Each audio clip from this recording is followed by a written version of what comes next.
Here, Amazon, listen to me. No seller enters into an agreement knowing that they intend to breach it. Punishments are for the government, for authorities, for agencies, not for a private company like Amazon. When would you say that you have no chances in such arbitration, that you'll lose 100% that you'll lose?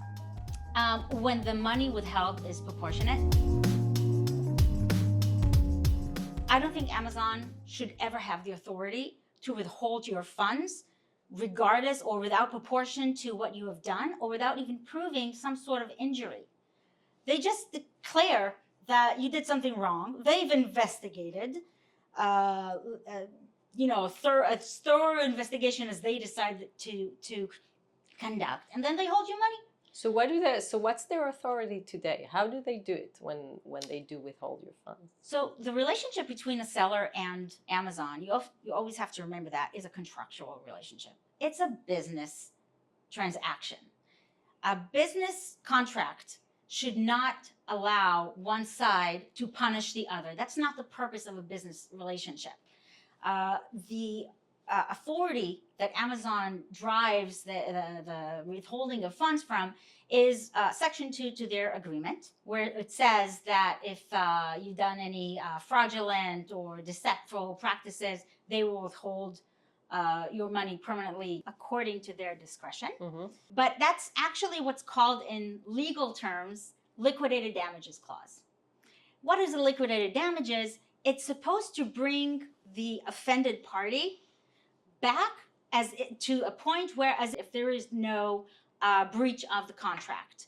It's not supposed to be a metaphorical guillotine or scare the other party into compliance. That's not the purpose. If you don't trust the other party, don't enter into an agreement to begin with. No one enters, no seller, here Amazon, listen to me, no seller enters into an agreement knowing that they intend to breach it. That's not why you enter into an agreement. You want to have a business relationship with Amazon. Mm-hmm.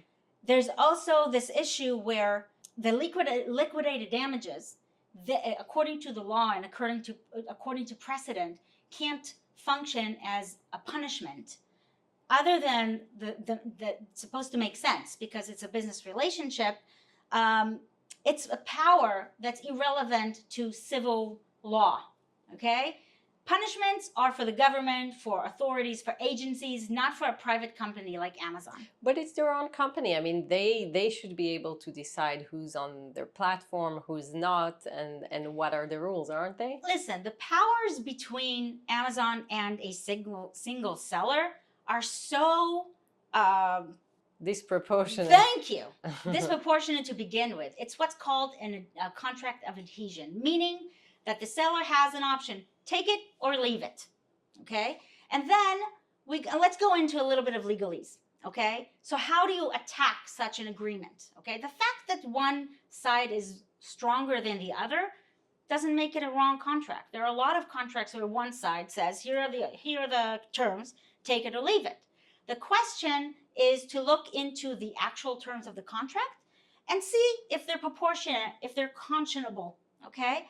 And then if we look at Section 2, where Amazon derives their power to withhold your funds, we need to look at two types of what's called unconscionable clauses, okay? There's what's called procedural unconscionability, meaning before you even enter the contract, is everything clear? Is everything out in the open, okay?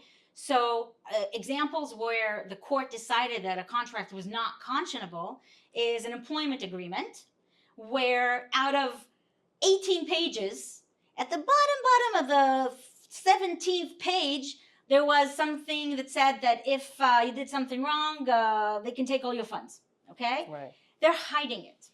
And here, courts have decided, Supreme Court included, that Amazon is not hiding it. The seller has an option to review the agreement, see this clause in that agreement, and decide if they want to enter and participate or not. But here's where I would argue. The agreement on its own is not enough. The agreement includes all the policies.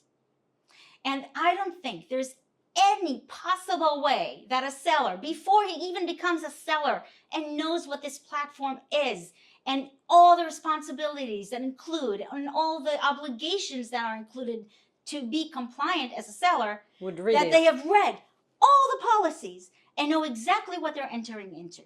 That's why I think that even on the grounds of procedural unconscionability, Amazon fails. The contract fails. But then we'll take it another step forward.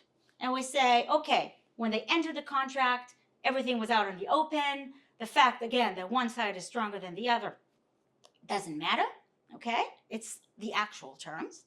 But then if something, when it comes to an action, for example, where Amazon decides to suspend you because you did something, and now they want to withhold your funds, let's review it again, and let's review the section that's in controversy and see if it shocks your conscience and your mind. If it shocks your conscience, it fails. And so what do you do? So let's say they do withhold your fund. You had an insert. The insert is asking for a review right after you're giving away a free product. And then Amazon suspends you and withholds your funds. What do you do? What's the next step? The classic would be to file an arbitration. First, obviously, appeal and exhaust the internal processes within Amazon. And if that doesn't work, then you will have to file a suit and for arbitration, because you have the mandatory arbitration clause. I would go a step before that and go in between and send a legal demand letter to Amazon, just laying out all your defenses and arguments to the legal department. To the legal department. They could review it, read it, and see if you have a case or not. And maybe it's not worthwhile for them to go through arbitration. But the key that everybody needs to remember, both sides, Amazon and sellers need to remember, that arbitrators, at the end of the day, they're human beings. And if Amazon succeeds to convince them that the seller is such a bad player, is such a bad person, that even though the contract and the authority shouldn't serve as penalty, the arbitrator might forget that and rule against the seller. And the contrary could also happen. Amazon would fail, and the outrageousness of the monopoly and abuse and the authority that Amazon is exercising against the poor little seller, the arbitrator could really give it to Amazon. I mean, think about it. What does it cost Amazon to go to arbitration? They don't even have to get some sort of an accounting to prove damages. Now, liquidated damages is for situations where you can't possibly know in advance what the amount would be. You can't foresee it. But when it comes to a single seller that sold, I don't know, an item 30 times, even if it was a counterfeit, which usually, in my experience, most of the time it's not counterfeit. It's a matter of imperfect chain of supply that didn't live up to Amazon standards. And if from that minuscule 30 items sold, they can withhold millions of dollars without the need to no transparency, no accountability, no need to prove how they got to that amount, simply because that seller happened to have $1 million in the account on the day that Amazon decides to suspend your account. What if they want to suspend it, but they wait a little longer, just after Prime Day or just before Prime Day, to enlarge the cash a little bit more? I mean, it's up to Amazon. And should we take their word for it? When would you say that you have no chances in such arbitration, that you'll lose 100%, that you'll lose?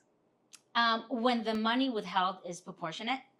So if Amazon holds $25,000, not $1 million, and they don't want to give back $25,000, and they accuse you of review manipulation or selling counterfeit products, I wouldn't go to arbitration, because part of the shocking of the mind is the disproportion between the amount Amazon withholds versus what they accuse you of. So if it's proportionate, I wouldn't bother.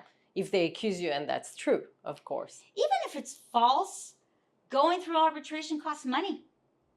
And it's not guaranteed that you win. It depends on the mood of the arbitrator, because remember, he's a human being.